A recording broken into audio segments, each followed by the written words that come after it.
اعوذ باللہ من الشیطان الرجیم بسم اللہ الرحمن الرحیم۔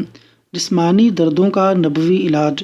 حضرت عثمان بن ابی العاص ثقفی رضی اللہ عنہ نے رسول اکرم صلی اللہ علیہ وسلم سے درد کی شکایت کی۔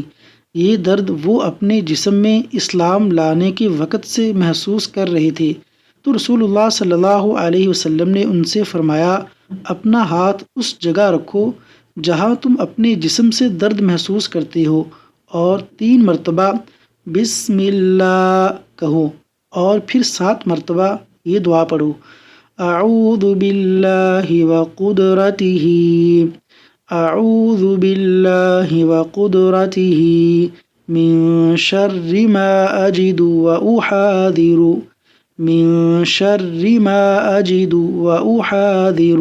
صحیح مسلم۔ اللہ تعالیٰ عمل کی توفیق عطا فرمائے، آمین۔